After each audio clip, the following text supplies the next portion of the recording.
Okay, so we're here today to talk a little bit about security. I suppose the best thing to do really is to introduce ourselves so everyone knows who we are. I'm Matthew. I'm the technical manager here at ESP. Obviously, we've worked together now for nearly 2 decades, quite some time. Risen through the ranks, from engineer through technical management and a little bit of consultants and so forth. And you are? I'm Jason Francis. I'm the MD here at ESP Projects. I've been with the business since 2002. Originally started as, you might call it an apprentice really, learning my trade, learning how to be an engineer, and eventually progressed through the business and completed a management buyout in 2014. So I'm the majority shareholder, and there are lots of other staff shareholders such as yourself within the business as well. Around 20 of the staff have got shareholdings of some kind. Nice. And like I said, we're here really to talk about security today. Really kind of brought on by the differences that different people see within the needs for technology.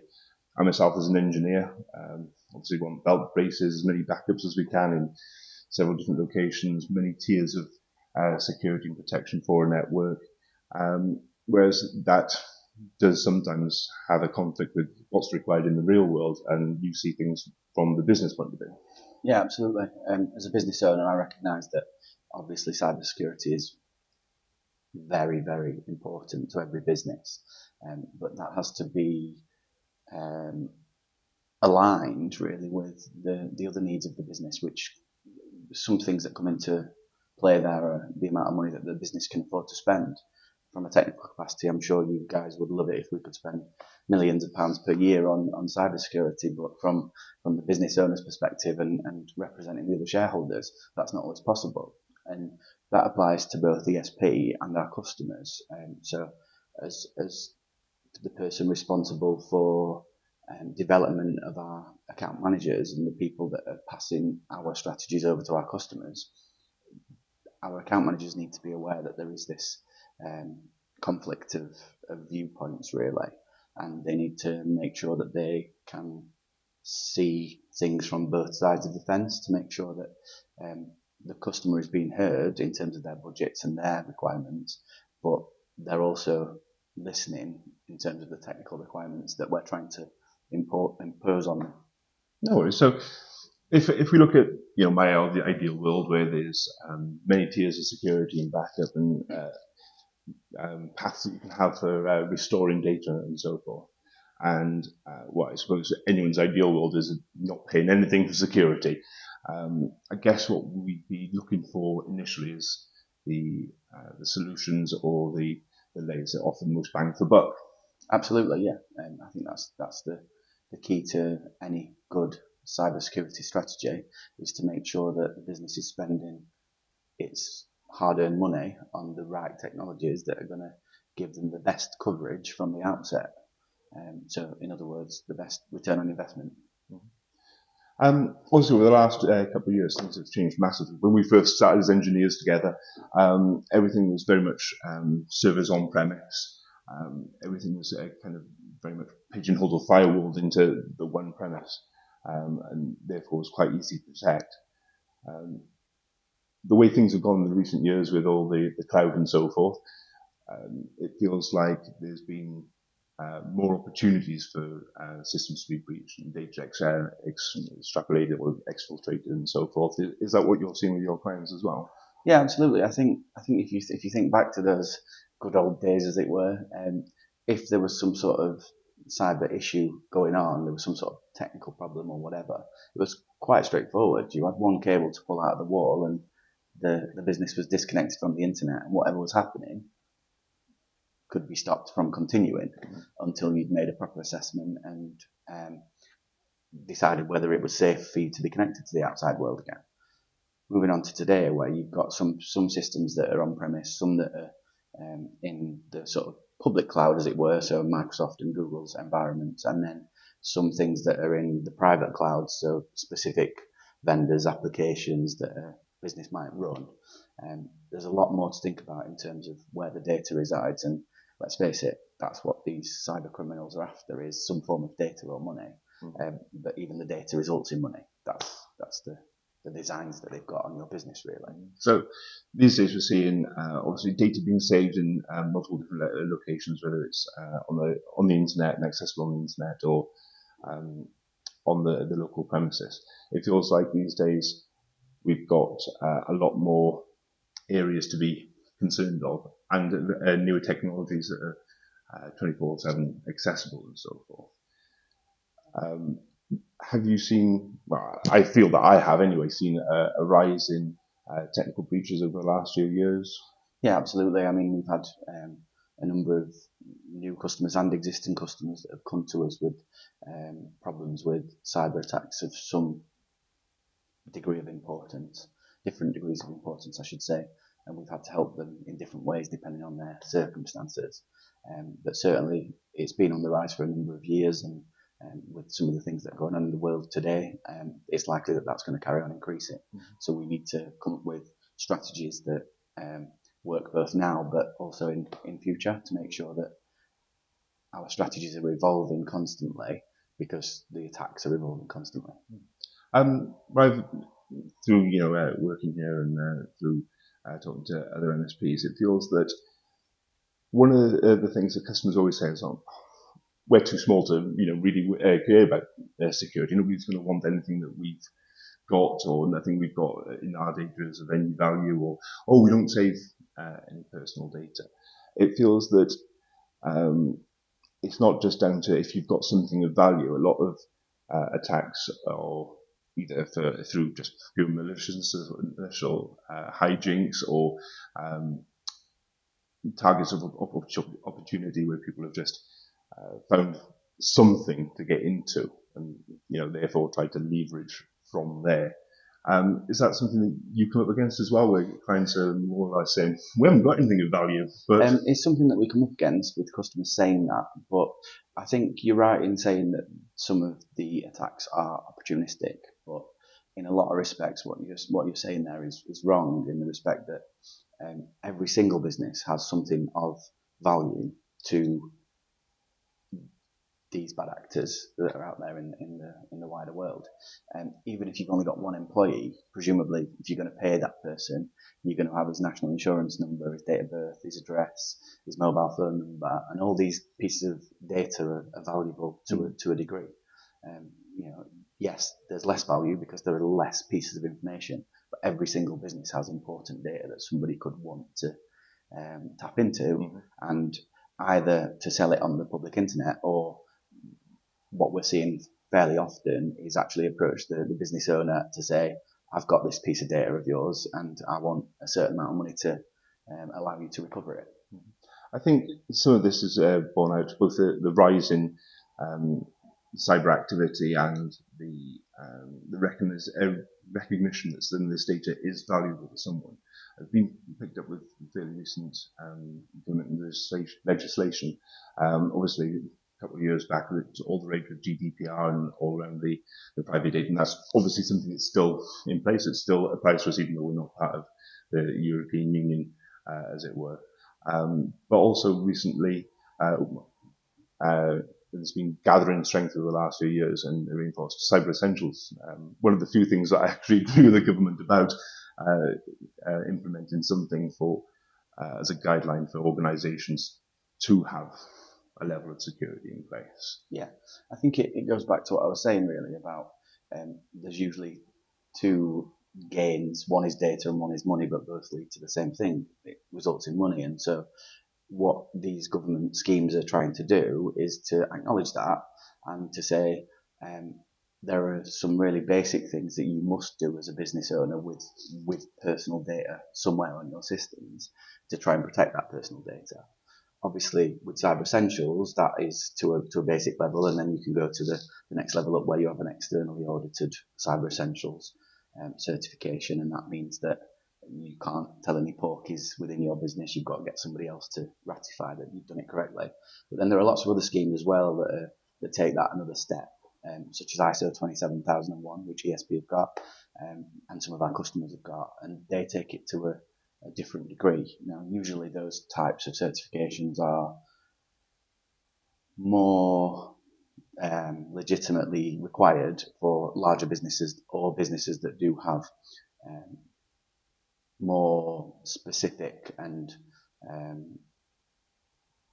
problematic personal data, let's say, and GDPR makes that distinction between standard personal data, as it were, and I can't think of the word that I'm looking for, but sensitive personal data, like health records, criminal records, that sort of thing. And so when you get to the point where your business is recording sensitive data, and you can find out what constitutes sensitive data at the ICO website, which is ico.org.uk, you can get that definition. But I think then when you're in that realm, you really need to start to think about some of the higher level certifications, such as ISO 27001, to make sure that in the event that there is a breach of some kind, and let's face it, any business in the world could be breached. Businesses, organisations, government agencies, all of these types of bodies have been attacked in the past successfully. And so your standard kind of £500,000 turnover or £5 million turnover business in the UK is not going to be able to protect itself if somebody in that world wants to attack them. Yeah, if it's a targeted and persistent attack that is directly against you, one of these areas that you might be saving data might be pushed to a point that it gets... Absolutely. So then you've got to start to think about, okay, so if I do get attacked, how can I prove to the outside world, to my insurer and to the ICO, that I've done everything in my power to protect that data? And everything in your power might be limited by a budget, but it also might be limited by a technical expertise. And so you've got to take all of those things into account, but be able to put your hand on your heart and say, I did everything I could, but they still attacked us and were successful. Yeah. If we swing back around to one of the things we mentioned earlier, which is cyber essentials. Like I said, I don't agree with many things, but to me, cyber essentials does feel like it's a sensible starting point for items. It seems to cover a lot of the bang for the buck levels that we were talking about earlier. Especially, starting, I think it was this year, where they're saying about user awareness as well. I know personally that we've seen a lot of breaches come about because of a lack of user awareness. It doesn't matter how many safety features you put on something, how many levels of protection. Misuse can lead to things either getting out, or in some cases we've seen payments go to wrong accounts because people have been socially engineered in some way.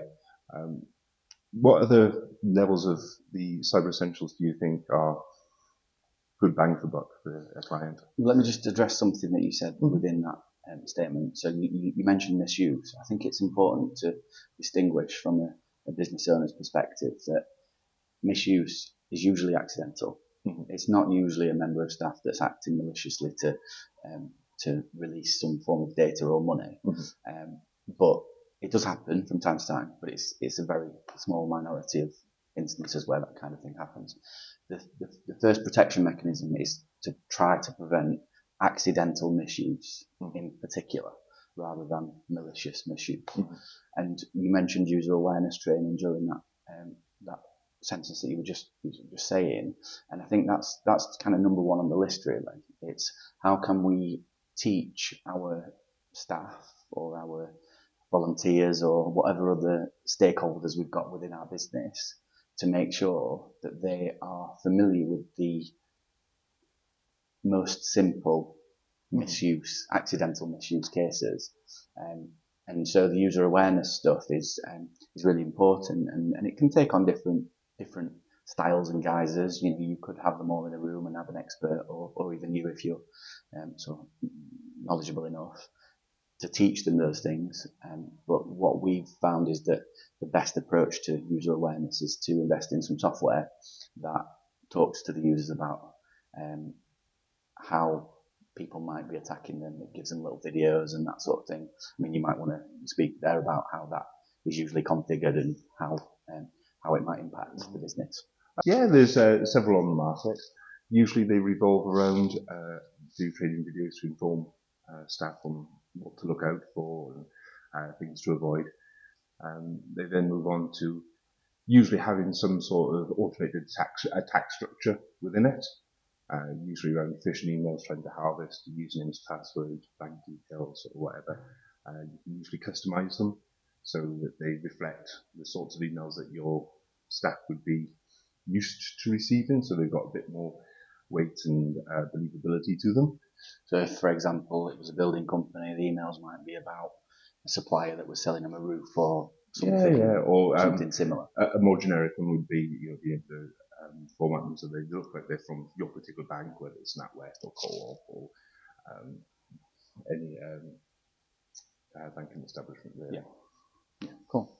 Okay, so I mean, how many different vendors are there in that arena? Is it that there is like a core of products and services that you should be using in that zone, or is it just a case of horses for courses and you need to pick something that is suitable for your specific arena? There's definitely quite a few vendors in the realm. There's some that we've chosen to partner with because we seen their product and we believe them to be very appropriate for the clientele that we have. But there are a myriad of suppliers for it. It's been a bit of a growth industry lately. But that does also mean that you can usually find a platform that would work well for your organisation. Brilliant. Okay. So, I mean, we talked quite a bit there about user awareness training, and I think it's been important that we've done that in this conversation because it is the most simple way for attackers to get themselves into an outfit. Definitely, and it's not something that's new. Right from the 60s and 70s, social engineering started where it was people that were lent on to find out information about an organisation or ways into an organisation. And user awareness can take your the people within your organisation from being a point of weakness or a potential weakness through to being one of the earliest lines of defence. Or at least reporting. Oh, yeah, definitely, reporting. So alerting when, oh, wow, we're getting a lot of phishing emails come through, or that's doing something that it doesn't usually do. Being able to recognise when things are different or could be acting maliciously, a brilliant source of the alert around that, like you said. And one thing that I've not asked in this conversation about the user awareness training is from a technical capacity. You've mentioned that, and if an email will be built by a technical person that is made to look like something that might go on in your business to try to trick the end user into clicking a link or filling in some private details. But let's for example say that they'd fallen for that trick and they'd filled in a form of some description with their personal details and maybe their username and password. What would happen after that? What's the next step? A lot of it depends on who it is in the organisation and what exactly has been exfiltrated or changed. Some of the common things that we would see is that people will gain access to an organisation as a very, as they phrase it, low-level user and then stay there for a number of months finding out about the organisation, what other users they might be able to leverage and so forth. Generally, a lot of these attacks revolve around gaining access to accounts to gain greater knowledge or power within your organisation. So specifically around the user awareness training software, we've made a campaign that tricks a user into providing this detail, and they've fallen for it. Are they expected then to be chastised in some way, or are they expected to be learning from that, or what's meant to happen? Generally, what happens is that they get shot. They don't really. Generally, the initial reaction to with one of these systems is it recognises that a link in one of these test attack emails has been clicked, and it would direct the user to additional training, whether it's to review videos that they've already seen or fresh videos, so that they understand more what it is that they've fallen for, and how to avoid it in the future, or maybe deeper videos. And if they've fallen for that trick or fallen for it more than once, are other avenues available to the business as well to sort of say, look, you can't access the emails or something until you've completed this level of training, or is that it? Is it just training and that's it? Oh, definitely. An organisation itself can take on any other additional actions they feel fit. It might be that If you've got someone in a financial position that frequently falls for emails asking them to change bank details for a supplier or so forth, it might well be that you set something in place that either they can't change supplier bank details, or that any changes by them have to be ratified, or things like that. There's tiers of. So even if you buy the software, you need to, as a business, produce policies and procedures that back up that. Oh, definitely. I don't think anything in life, let alone cybersecurity, is just a fire and forget. That's done with now. Everything does need revisiting and adjusting as required. If you have got a member of staff that is frequently falling prey to these sorts of things, then there's definitely other avenues you can take to reinforce their knowledge or protect the organisation from the actions that take place. So it's probably about time that we should move on from user awareness training, even though it's probably the most important aspect of it, onto some of the other things that are included in Cyber Essentials at the basic level. So for example, one product that most people in a business environment would be aware of is antivirus software. And from a technical capacity, would you think that that's one of the earliest steps that you need to take to protect the business? It is one of the earlier steps. It's one of the most widely known steps as well, of course. We've had antivirus for many years. The threats and the protection of antiviruses morphed over the last 3 decades or so. But I don't believe that antivirus is the be-all and end-all these days. It's usually heuristic searches on particular files to see if there's a risk within them. The antivirus software realm is more towards malware protection and so forth as well, beyond just the old school virus that may copy or delete files, and therefore the platforms that you implement has to develop as well. So from a Cyber Essentials point of view, my understanding is that Cyber Essentials basically asks you the question, does each of the devices within your organisation have antivirus installed? Is that the way that you understand it too? It is, yes. But I think as an organisation you need to go beyond just an antivirus installed. As an organisation you want to be able to see that all these, actually it's typically in Cyber Essentials as well, that you can that the antivirus applications are up to date, that they have got the most recent definitions and so forth. So for you to be able to keep abreast of that, you need a platform that allows you to centrally see that the endpoints are protected and up to date. You get some sort of central alert, and actually this device over here is having problems. By endpoint, presumably you mean people's PCs, laptops, tablets, that sort of thing.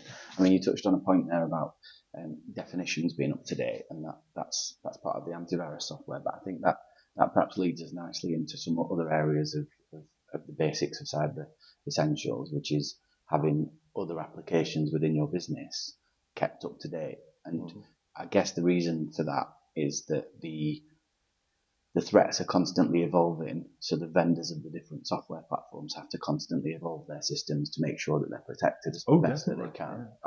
There's actually a fairly recent exploit that was found in WebP, which is used for image formatting in many, many different applications, whether it's Teams, web browsers, email clients. It was a very far-reaching exploit that was found, and it didn't even require someone to click on anything. If an image that had been exploited in this way was viewed in these applications, it would allow remote execution of code on the device or whatever. And the only way to avoid that, or to protect against that, was for the individual vendors to update their applications to protect against it. Yeah, I remember the WebP exploit, and it wasn't too long ago. I think there's an article on our website about it actually, and for anybody wanting to find out more. Okay, so keeping with the theme of keeping software and systems up to date, some of the other basics of Cyber Essentials, as I understand it, is making sure that your operating system is kept up to date. And I know that there are ways that you can do that manually, but there are also ways that you can do it centrally. Do you want to talk a little bit about that? Yeah. I think there's two things really with operating systems. One, that they do need to be kept up to date with security patches, but of course, operating systems fall behind. They become end of life. They're no longer supported by the supplier. So one of the first steps is ensuring that all the operating systems that you've got are still supported by the supplier. Beyond that, the update of operating systems and common applications is best carried out with a patch management system, so that you've got a central way of ensuring that these patches and updates are applied to the machines, and that you have reporting on it, so you know that they've been updated. It used to be sorry to interrupt you there, but the way that I understand the patch to be defined is that, in essence, a patch fixes an existing vulnerability in a piece of software, or plugs a problem with it. It might not necessarily be a security issue, but it might be a bug, meaning that something doesn't work. But it could be a security issue as well. So patch management handles the installation of those patches onto each individual PC and laptop across the business. Pretty much. Yeah. Okay.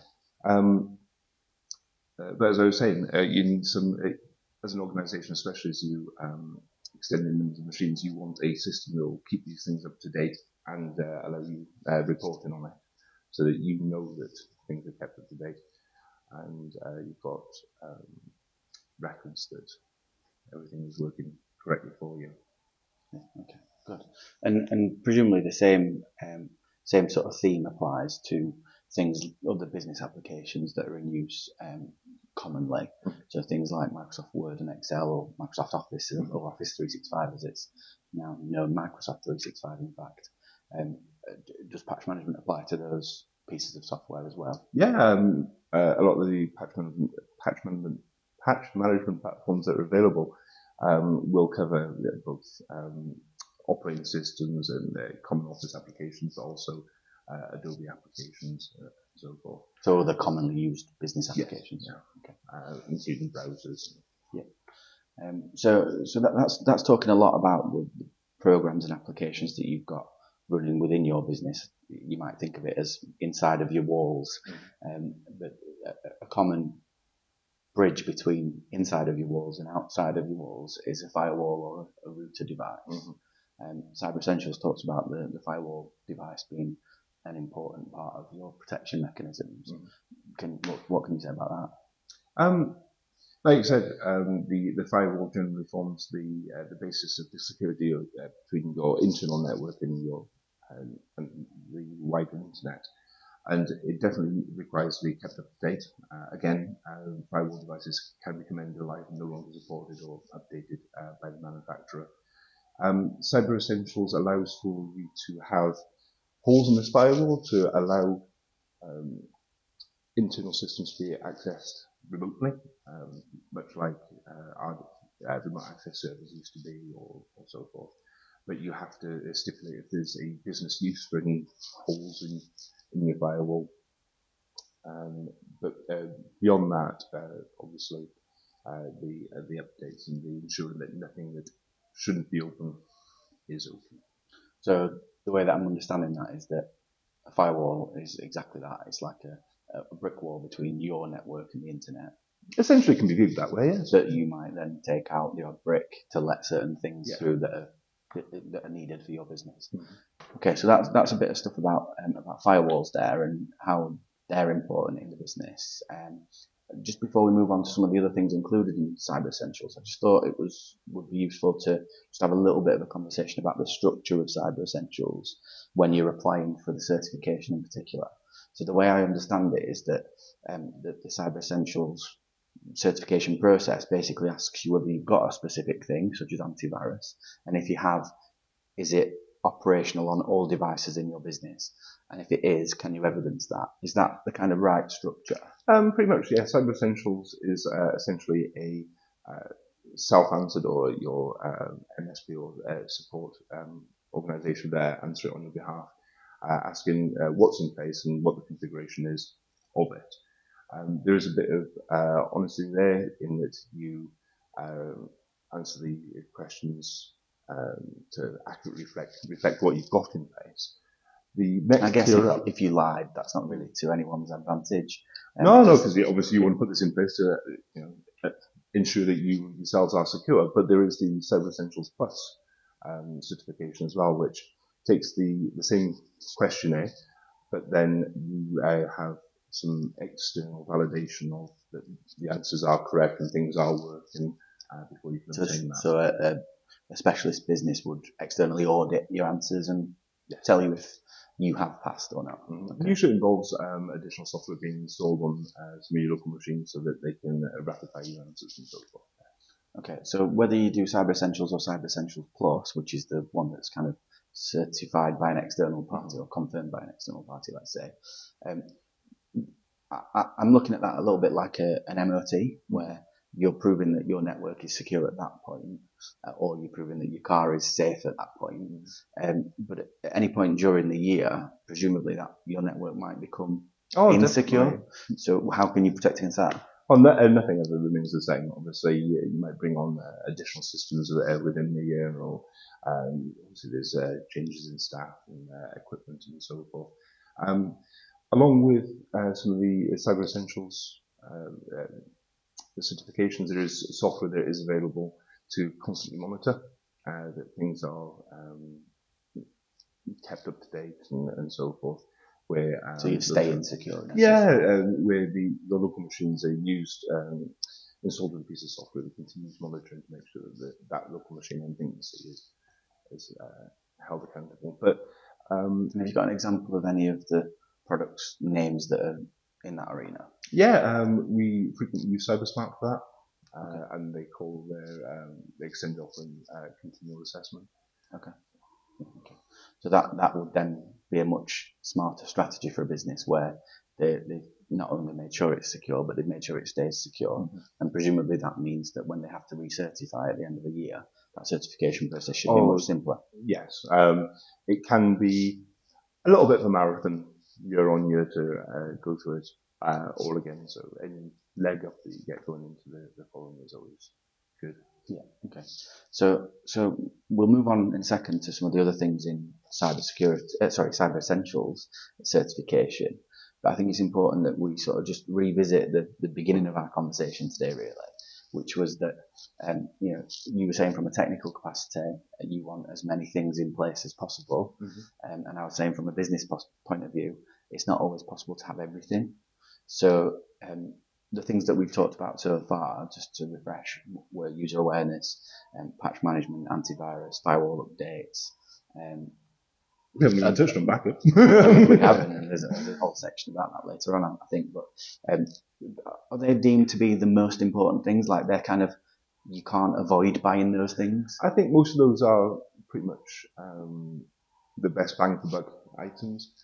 I don't think there's any there that you mentioned that if I was a organisation I'd want to scrimp on at all. I'd always want to make sure that all my equipment and software is installed up to date, not end of life, and so forth. I definitely want my users to be aware of the risks, and firewall and antivirus is the default starting point for decades now. Yeah, okay. The very minimum that you need in there. So thinking about our business, obviously we've got all of those things in place. I'm fully aware of that. But thinking about a customer that might want to come to us, if I were to say to you that one of my account management managers was trying to bring on a customer and they didn't have one of those products in that previous set, would your team be willing to support them? Whenever we take on an organisation, we are willing to support whatever they've got in place. Everything is a journey. What we would want to see is an aim and a plan to get things up to date. As a support organisation, if we're supporting things that aren't secure, we're lent on far more heavily. Whether it's out-of-date software that's just glitchy and buggy, or the greater potential for a bad actor to gain access to a system. So generally what we would do is we would start supporting you, immediately at the start of the contract, but make recommendations on these things need to change, from a responsible point of view. These are the items that you need to change to be safer. So I think what you're saying there is that we would take them on at the beginning as long as they had a plan to solve those problems, and those are necessities by a certain period. And not just have a plan, work with them on a plan. We don't expect an organisation to come to us and go, oh yeah, we've got a plan for security and we know exactly what's happening.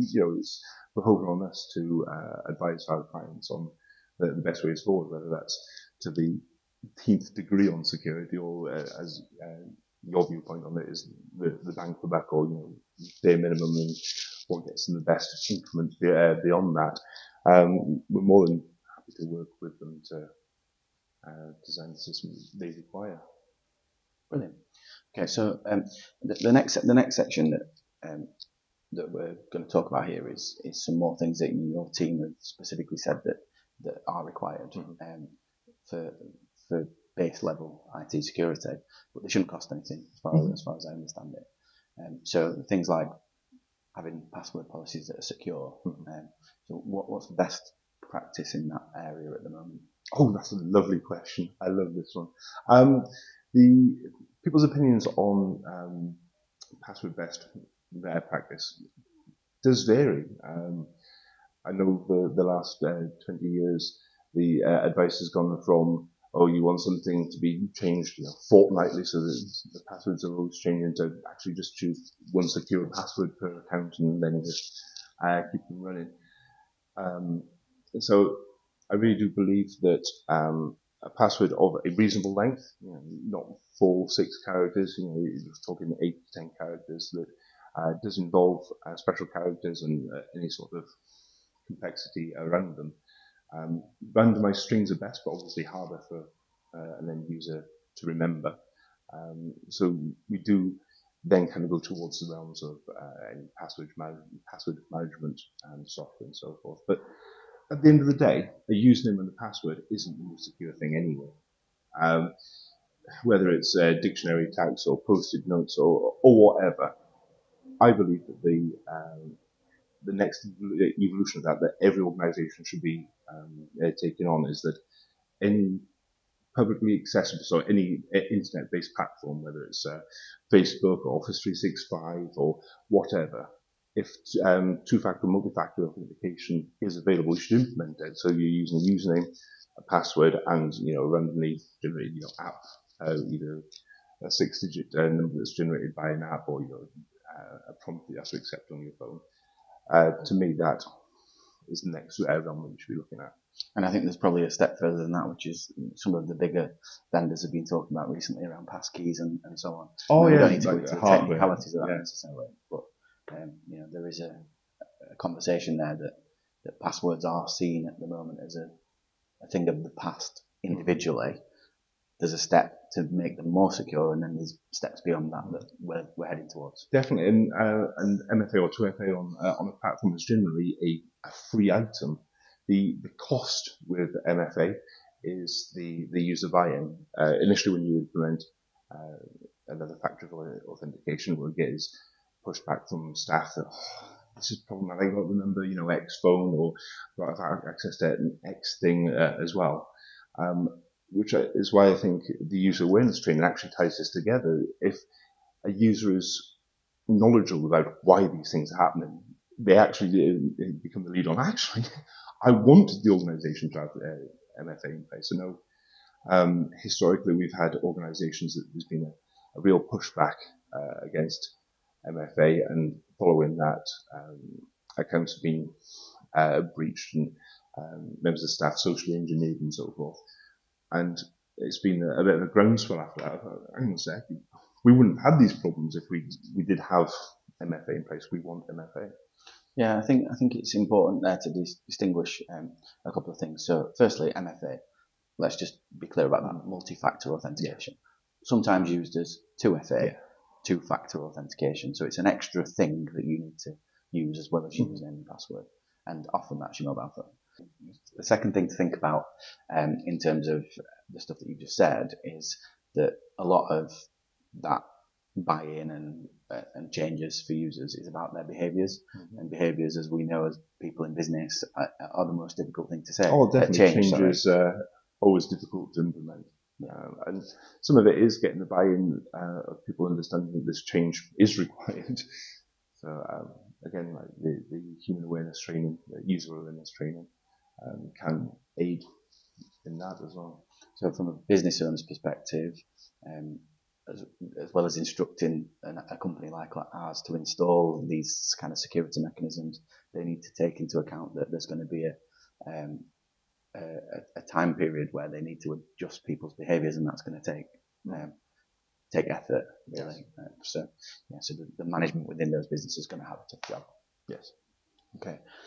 So a couple of other things that I want to just mention there in terms of the free of charge things, if you like, things that people can get for nothing, are around checking what user accounts you've got around and what permissions they have to access definitely. things. The housekeeping is definitely important.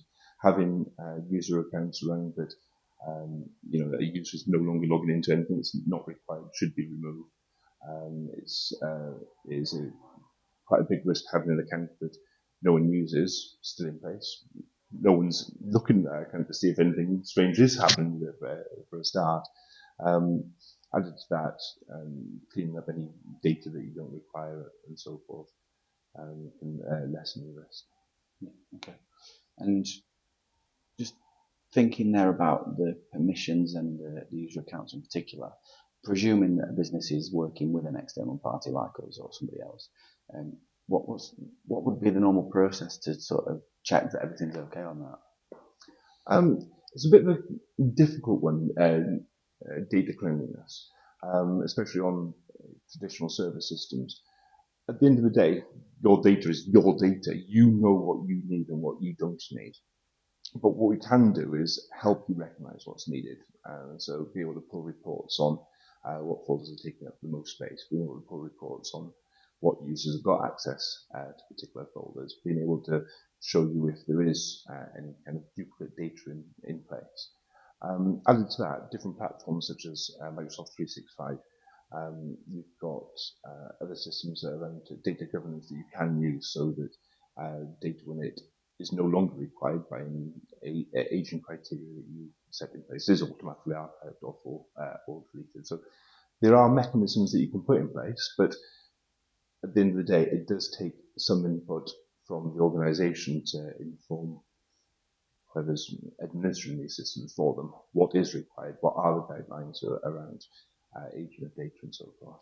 But a simple process from a business owner's or a customer's perspective might look like you contact your IT company and say, can you send me a list of users that have got access to our system? And then you work through that list and cleanse them. Definitely. But also, can you send me a list of our files or folders that we've got in place and who's got permission to them? So asking those types of questions will help you to get the answers you need. And from a business point of view as well, really what you need to, what you should be doing is ingraining your onboarding and offboarding staff physically, someone's physically there with what's required from a systems point of view. So it's kind of taking place automatically.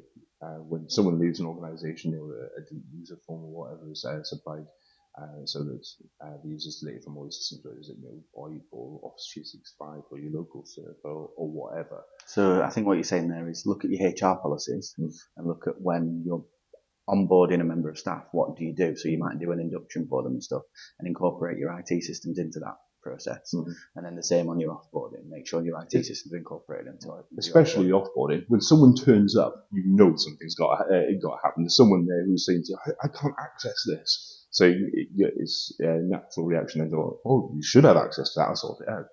When someone's left, you've no longer got that kind of physical prompt. And that is something that we have seen in organisations that have come to us who produce them a user list, and they'll be like, why is Joe still on there? He left us 5 years ago. And of course, these days, it's not just the one system, it's not just your in-house server, it is all of the cloud systems that are in place as well. There's some sort of checklist that says, yes, this person's been removed from this system, this system, this system, this system. Okay, good. Okay, so moving on to some other things that might cost money in the Cyber Essentials world. I think it's probably important for you to say which ones you think are more important here, but there are some things that are kind of a bit further out there in terms of security need, but we'll go through them anyway. So the first one perhaps is spam filtering. Like, what would be the benefit of you having a spam filter in your business? Do you need that as well as user awareness training, for example? As we said earlier, from my engineer point of view, you want all of it. Spam filtering, I believe, is of fairly high importance. The less stuff that your user has to make a judgment on, the less fatigued they are, the more they're able or aware of what's going on, so they make the correct decisions. It doesn't necessarily mean that you have to have an all singing, all dancing, a separate spam filtering program or platform. A lot of email systems do come with rudimentary systems, but you definitely want to make sure accounting for as much as they can. If you do have an issue with your domain receiving a lot of spam, then you might want to look into the more sophisticated platforms. Okay. So what about things like encryption? So and encryption, if you can describe what that is first, and then we'll talk about some of the implementation. Yeah. So encryption of data basically means that all your data has just been messed up by a mathematical algorithm, so that if your data is just tried to be read straight off, it can't be understood. You need to have the other half of the algorithm to put everything back into the right order so it can be read. So in the case of a laptop hard drive, if a hard drive is taken out of a particular laptop and you try to link it up onto another one, you can't read it unless you put in the passkey. Encryption key. Yeah, yes. So you might think of it like an old style code where, instead of A being A is Z. Yes. Yeah. But a more complex version of that. Mm-hmm. Yeah, okay. So in terms of encryption then, do we need to encrypt things like our files? So you talked there about laptops and, that would encrypt the files on the laptop. But what about where we've got files stored in different places, like on our server or on our cloud services? Mm-hmm. In a similar way, I'd say servers should be encrypted. A lot of cloud services by default do encrypt the data at rest. That's the word I was looking for. Whereas others, they encrypt data while it's in transport as well.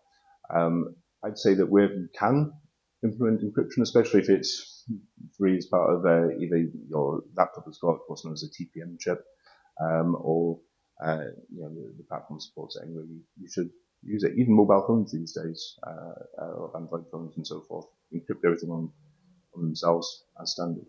Okay. So then we come on to some other things. You just mentioned mobile phones there. So mobile device security, for example, I know that doesn't just apply to mobiles, it applies to other portable devices like laptops. But what's that all about? MDM, mobile device management. It's something that's been a rising concern for organisations over the last few years as people have become more mobile in how they want to work and so forth. It's become more of a problem that needs to be overcome. MDM and by extrapolation, conditional access and so forth in Office 365 can be used to ensure that any device that accesses your data on a platform is up to date and secure and so forth. It can be remote wiped if required, and that you have an element of. So if someone stole it, for example, you could. Or it's lost. We've all heard the stories about politicians leaving laptops on trains and so forth. And you can also remotely ensure that it's encrypted. These days, there's been more and more of a push for users to be able to use their own devices. You obviously want to make sure that any device that connects to any of your data is secure. And there's a bit of a term, bring your own device. But MDM can allow you to apply levels of security to any device, whether it's an organizational one or a personal device. It's connecting to your data, you have an element of control over it. Yeah, okay. So thinking then about some kind of more, I'm going to say physical, even though the first one on the list is not actually that physical, but security mechanisms that you can use and are considered within cyber essentials or your cyber insurance questionnaires. So things like Wi-Fi security. Mm-hmm. So how and why is that important? If you've got Wi-Fi in your business, why do you need to secure it? It's another element that can breach the physical walls of your business. Just like you're saying, your firewall is permanently connected to the internet, and people could gain ingress to there. A Wi-Fi signal can extend beyond the borders of your walls, so you don't know who's just outside the walls and able to connect. You want to be able to secure who can be able to connect to your network in the same way as you would put a network port on the outside of your wall. Encryption and security keys are what you require to stop people accessing the Wi-Fi. So for that one, it's a much smaller attack surface because someone's got to be physically near your building. There's a geographical limit to it, yes, but a lot of people think, oh, it's just no, it's not. It can.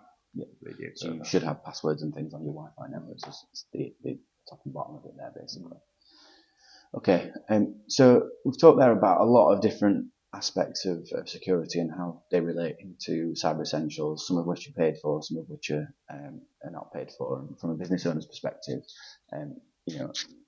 our business and the businesses of our customers might be able to afford some but not all of those technologies.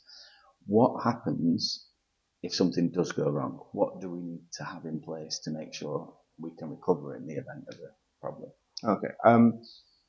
Generally, the process you would have to recover is backup. You would have your data backed up. You'd have maybe copies of virtual machines and so forth that your organization uses. Typically, the thought process that goes into it is recovery point objective and recovery timer objective. So, say you've got a system that your business is heavily reliant on. You couldn't survive a day without that system. Then you wanted to put a time objective on that of, well, we need it recovered within 4 hours. And so that would be the recovery time objective. Yeah. The recovery point objective is how far you can afford to go back in time. So you might obviously say, well, that system, because it's so essential to us, we can only afford to go back in time 2 hours. By back in time, do you mean how much data you're willing to lose? Yes, essentially. So if an issue happens at midday, a RPO of 2 hours would be, you're going back to 10 o'clock in the morning. So if people have keyed information on after 10 o'clock, that would be lost. Yeah. And it's up to the organisation to understand, and many innately do understand how valuable a particular system is, and what their capabilities are around either working without it for a period, having workarounds in place, or no, it's essential, we need it back as soon as possible, and this is how much we can.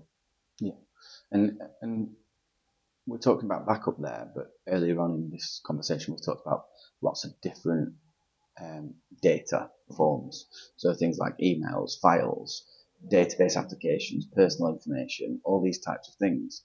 Which of those should we back up? Whatever's essential to you. To my mind, if it's something that the organisation needs to work, then it needs to be backed up. There was a trend a few years back where everyone was like, oh, our data's on the cloud, we don't have to think about it. You do.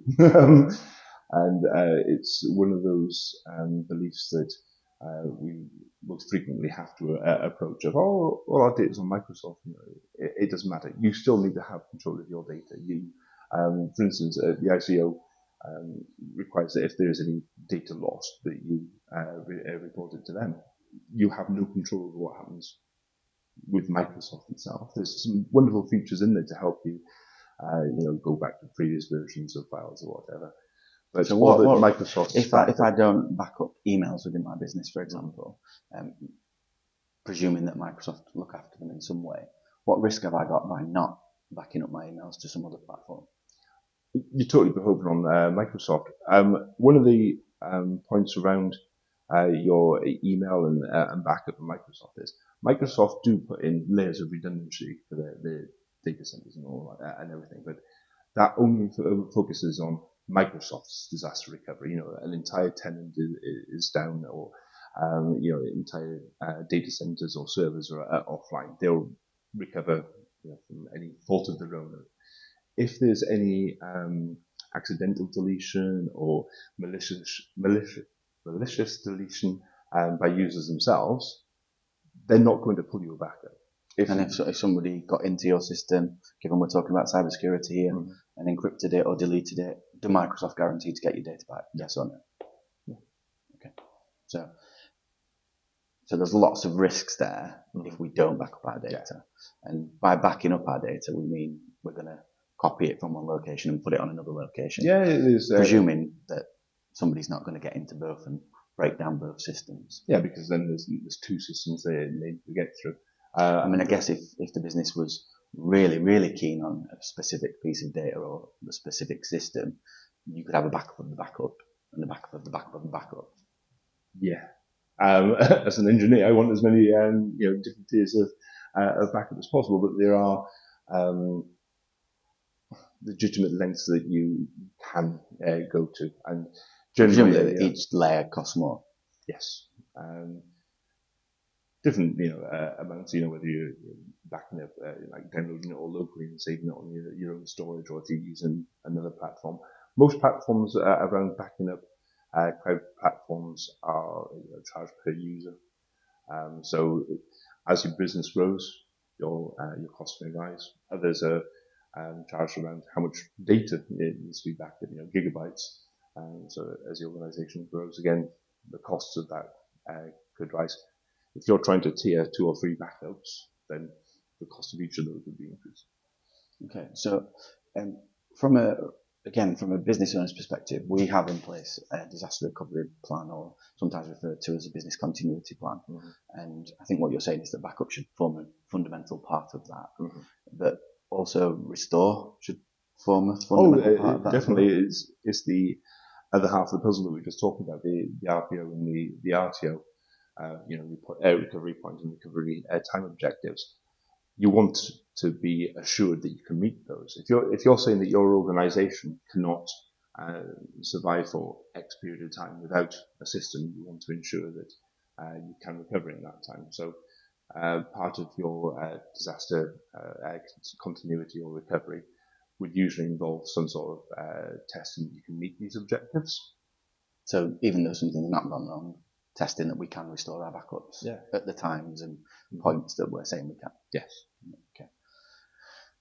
So, I mean, we've covered a lot of ground there. And I think from business owners' point of view, the disaster recovery plan or the business continuity plan needs to take centre stage on all of this and incorporate a lot of the stuff that we've talked about. But for many businesses, cyber essentials is becoming more essential because contracts and so on are putting in requirements to have it. Beyond that, there's ISO 27001, which takes it to another degree. But another common thing that our customers are coming to talk to us about at the moment is cyber insurance. Mm-hmm. So how can they insure against some of the things that we've talked about today? For those conversations, are the topics very similar to cyber essentials? There's different parallels there. And depending on what level of insurance that you're going for, some might go delve deeper than cyber essentials. Some may just skip across the top.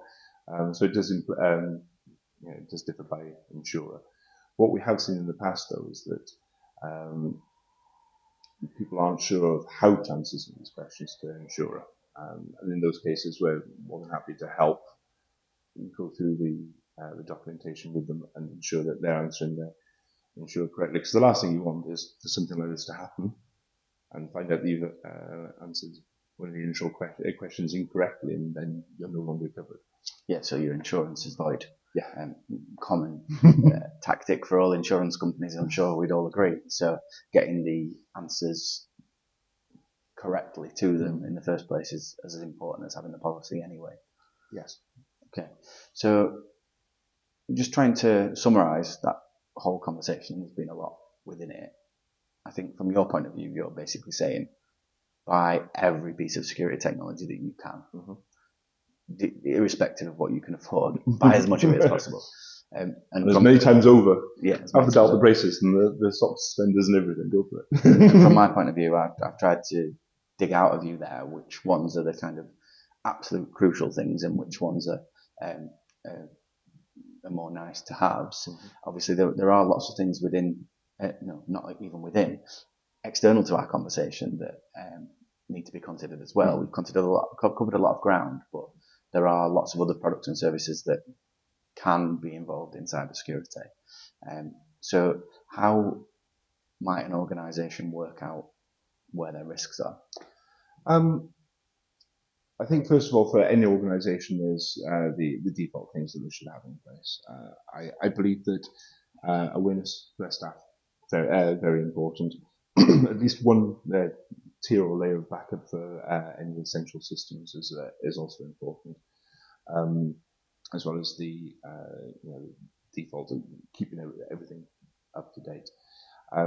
Beyond that, it would be protecting or assessing what is most important to you and protecting that. So I think the answer that I'm hearing there is that you should assess your risk, much like anything else in your business. You should do a risk assessment and decide which things are most important to you and which ones are less important to you. Protect the most important.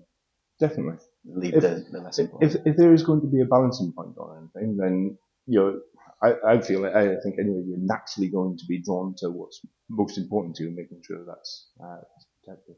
And presumably, IT companies like ESP or other IT companies can help with that risk assessment. I think that's something you've done for customers before. So is it a daunting task for a business owner, or is it something that's quite straightforward? It can be, but it's one of those things that when you get into it, is relatively simple to go through. Taking it in little steps, recognizing what is important to you, and identifying how that can be protected or how that could be backed up, and then moving on to the next thing. If you approach your entire organization and all your systems piecemeal, it is a large task. Breaking down to, right, this is our most important item, or this is our second most important item, and figuring those out and taking it a step at a time can definitely help. So in terms of a process then, to kind of cover all of this stuff off, you might say that the first thing that you need to do, even though at the end of the conversation, the first thing you need to do is assess your business systems. What systems do I have? Where are my files? Where are my emails? Where is my data? And then assessing those systems for risk, implementing the solutions that fix the highest risk things, and then deciding whether you want to protect against the lower risk things, implementing some kind of backup measures in terms of, all right, I've assessed my risk, there are still some residual risks. What happens if those come to fruition? How do I recover from them? And then getting certification for the whole of that process. And then pulling it all into a business continuity plan. I think that's quite a nice process in terms of... It's a general template that we've used with quite a few clients in the past, yeah. Okay. So anything that you want to add into the end of the conversation? Yeah, obviously this has been a bit of a blast through some of the overviews, everything. We do also hold, in-person events where we speak on different elements of cybersecurity. Our office is in Sheffield, if anybody wants to come along, where we do a bit of a deeper delve into each area, and obviously people can ask questions. We have a bit of interaction. Beyond that, we also do training both on security or other systems and so forth. Really, I relish the interaction between people rather than the video thing. So if anyone's available to come along, more than welcome. Yeah, I can do that. So people can come here, watch the presentation, ask as many questions as they want, and then after that, if you still want more, you can have actual training sessions.